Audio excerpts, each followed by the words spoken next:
Kim Lombard. I'm a writer, an actor, producer, and most importantly, a drummer.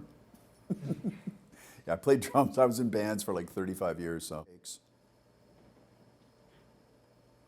I went to Fanshawe College, took the music industry arts course until they gave me a security escort out the door, and then ended up many years later at Thames Valley University taking comedy script writing.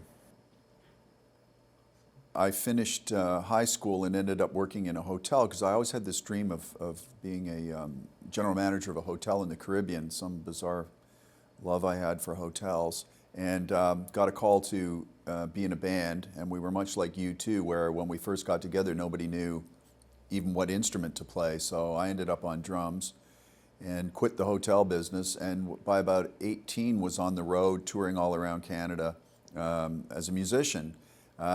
And cutting decades forward, I got out of that end of it and became what's called a motion capture actor, and worked for an animation studio doing motion capture. So I was able to go. It was actually in France, in the French Alps. It was a pretty dream gig. And so we used to go to Cannes. So we went to the Cannes Film Festival a couple of times, and there's many other events that happen there, MIPCOM, and started getting interested in writing scripts. And I had written all the lyrics in all my bands, so I was really into writing to begin with. So I ended up leaving France, and I'm jumping all over the place here, but I ended up going to Thames Valley University in London, England, where I learned comedy script writing. And it's just a passion and a love. I'll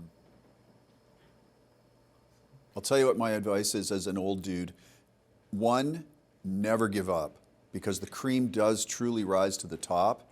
And stay away from negative people. That in my life, people are always giving you a reason why it's not going to happen. Just ignore them. Just carry on with the dream, and you will succeed. You really will. Oh, well, I sort of defer to the producer, Lisa Crawford, on this answer. It's wacky. It's got a very 70s vibe. Keeps getting compared to British comedies, and it has no political message, just outright silly, stupid humor. You know, when I was a kid, my dad was a huge comedy fan, and so I spent every weekend at the theater, at the movie theater, and also at the drive-in. So I kind of grew up on comedies, and you know, stuff like Jerry Lewis, for example, was a big one in my family. And so comedy's always been sort of a part of my life. And so my inspiration for Pink is In, it sort of gravitates more to British humor. I'm a huge fan of a show called The IT Crowd, which is brilliant if anybody gets a chance to watch it. It's fantastic because shows like Seinfeld, they sometimes had upwards of 15 writers, whereas The IT Crowd, there's I think 39 episodes in total, and they're all written by one guy. Graham Linehan, I think is his name. So I'm a big fan of British humor for sure. The IT Crowd, Green Wing, I Am Alan Partridge is another brilliantly written series.